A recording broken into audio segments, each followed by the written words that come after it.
Hi hello namaste welcome back to my YouTube channel. ನಾನಿವತ್ತು ಮಾಡ್ತಾ ಇರೋ ರೆಸಿಪಿ ಏನಪ್ಪ ಅಂತಂದರೆ ಮಾವಿನಕಾಯಿ ತಂಬಳಿ. ಈ ಸೀಸನಲ್ಲಿ ಜಾಸ್ತಿ ಮಾವಿನಕಾಯಿ ಸಿಗುತ್ತಲ್ಲ, ಸೊ ಅದರಿಂದ ತಂಬಳಿ ಮಾಡ್ಕೊಳ್ಳಿ. ಹೇಗಿರುತ್ತೆ ಅಂತ ತೋರಿಸ್ಕೊಡ್ತೀನಿ. ಸೊ ನೀವು ಒಂದು ಟ್ರೈ ಮಾಡಿ. ಮಾವಿನಕಾಯಿನ ಹುಳಿ ಇದ್ದರೆ ಸ್ವಲ್ಪ ತೊಗೊಳ್ಳಿ. ಸೊ ಈ ಜಾಸ್ತಿ ಹುಳಿ ಇಲ್ಲ, ಹಾಗಾಗಿ ನಾನು ಇಷ್ಟು ಪೀಸ್ ತೊಗೊಂಡಿದ್ದೀನಿ. ಈ ಥರ ಕಟ್ ಮಾಡಿ ಇಟ್ಕೋಬೇಕು. ಸೊ ಅದಕ್ಕೆ ಕಾಯಿ ತುರಿ ಇವಾಗ ಮಿಕ್ಸಿ ಬೌಲ್ ತೊಗೊಳ್ಳಿ ಒಂದು. ಅದಕ್ಕೆ ಮಾವಿನಕಾಯಿ ಕಟ್ ಮಾಡಿರೋ ಪೀಸನ್ನು ಹಾಕ್ಕೊಳ್ಳಿ. ನೆಕ್ಸ್ಟ್ ಕಾಯಿ ತುರಿನ ಹಾಕ್ಕೋಬೇಕು. ಕಾಯಿ ತುರಿ ಹಾಕಿದ ಮೇಲೆ ಸೊ ಅದಕ್ಕೆ ರುಚಿಗೆ ತಕ್ಕಷ್ಟು ಉಪ್ಪು ಹಾಕ್ತಿದ್ದೀನಿ.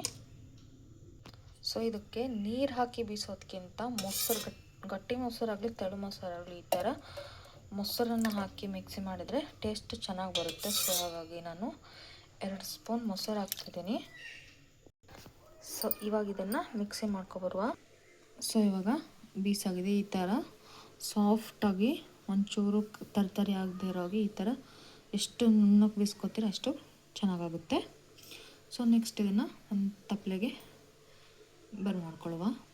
ಸೊ ನೋಡಿ ಇವಾಗ ಒಂದು ಪಾತ್ರೆಗೆ ಹಾಕ್ಕೊಂಡಿದ್ದೀನಿ. ಸೊ ದಪ್ಪ ಇದೆ. ಸೊ ನಿಮಗೆ ಎಷ್ಟು ಬೇಕೋ ಅಷ್ಟು ನೀರು ಹಾಕ್ಕೊಳ್ಳಿ.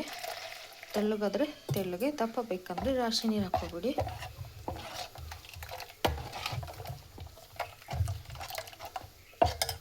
ನೋಡಿ, ಸೊ ನಾನು ಈ ಹದಕ್ಕೆ ಮಾಡ್ಕೊಂಡಿದ್ದೀನಿ. ದಪ್ಪನೂ ಅಲ್ಲ ತೆಳ್ಳನೂ ಅಲ್ಲ, ಮೀಡಿಯಮಲ್ಲಿ ಮಾಡ್ಕೊಂಡಿದ್ದೀನಿ. ಸೊ ಇವಾಗ ಇದಕ್ಕೊಂದು ಒಳ್ಳೆ ಒಗ್ಗರಣೆ ಕೊಡುವ. ಸೊ ಈಗ ಒಗ್ಗರಣೆಗೆ ಸ್ವಲ್ಪ ಒಂದು ಸಣ್ಣ ಒಣಮೆಣಸು, ಸ್ವಲ್ಪ ಕರಿಬೇವು ಸೊಪ್ಪು, 1 ಸ್ಪೂನ್ ಜೀರಿಗೆ, ಹಾಗೆ ಸ್ವಲ್ಪ ಇಂಗು ಪುಡಿ ಹಾಕೋದ್ರಿಂದ ಟೇಸ್ಟ್ ಚೆನ್ನಾಗಿ ಬರುತ್ತೆ. ಸೊ ಹಾಗಾಗಿ ಇಂಗು ಪುಡಿ ಹಾಕ್ತಿದ್ದೀನಿ ನಾನು. ಸೊ ಒಗ್ಗರಣೆಗೆ ಎಷ್ಟು ಬೇಕಾಗುತ್ತೋ ಅಷ್ಟೇ ಎಣ್ಣೆ ಹಾಕ್ತಿದ್ದೀನಿ.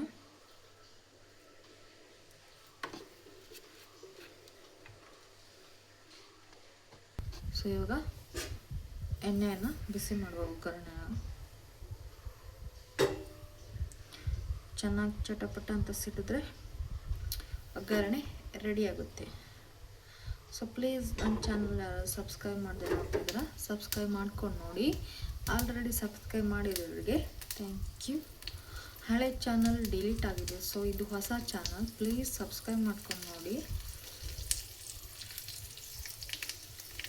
ಈ ಸೀಸನ್ನಲ್ಲಿ ಮಾವಿನಕಾಯಿ ಇರೋದ್ರಿಂದ ಬೆಸ್ಟ್ ಆಪ್ಷನ್ ಅಂತ ಹೇಳ್ತೀನಿ ಊಟಕ್ಕೆ.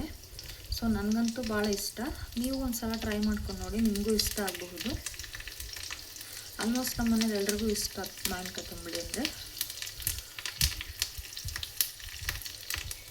ಸೊ ನೋಡಿ, ಈ ಥರ ಚಟಪಟ ಸಿಗುತ್ತಾ ಇರಬೇಕು. ಮೆಣಸು, ಕರಿಬೇವು ಸೊಪ್ಪೆಲ್ಲ ಚೆನ್ನಾಗಿ ಎಣ್ಣೆಲಿ ಫ್ರೈ ಆಗಲಿ. ಸೊ ಒಗ್ಗರಣೆ ರೆಡಿ ಇದೆ. ಇದೇನಿತ್ತಲ್ಲ ಇದಕ್ಕೆ ಹಾಕಿ ಮಿಕ್ಸ್ ಮಾಡಿದರೆ ಆಯಿತು. ಸೊ ನೋಡಿ, ಮಾವಿನಕಾಯಿ ತಂಬಳಿ ರೆಡಿ ಆಯಿತು. ಹಿಂಗೆ ಪರಿಮಳನೇ ಬರ್ತಾಯಿದೆ. ನೋಡಿ, ಒಂದ್ಸಲ ಚೆನ್ನಾಗಿ ಮಿಕ್ಸ್ ಮಾಡ್ಕೊಳ್ಳಿ. ಇದು ರೆಡಿ. ಸೊ ನೋಡಿ ಯಾವ ಥರ ಇದೆ ಅಂತ ಹೇಳಿ. ಸೊ ನೀವು ಒಂದ್ಸಲ ಟ್ರೈ ಮಾಡ್ಕೊಳ್ಳಿ. ಟೇಸ್ಟ್ ಹೇಗಿತ್ತು ಅಂತ ಮರೆಯದೆ ಕಾಮೆಂಟಲ್ಲಿ ತಿಳಿಸಿ. ಪ್ಲೀಸ್ ಚಾನಲ್ನ ಸಬ್ಸ್ಕ್ರೈಬ್ ಮಾಡ್ಕೊಳ್ಳಿ. Thank you. ನೆಕ್ಸ್ಟ್ ಮತ್ತೊಂದು ವಿಡಿಯೋದಲ್ಲಿ ಸಿಗುವ. ಟಾಟಾ, ಬಾಯ್ ಬಾಯ್.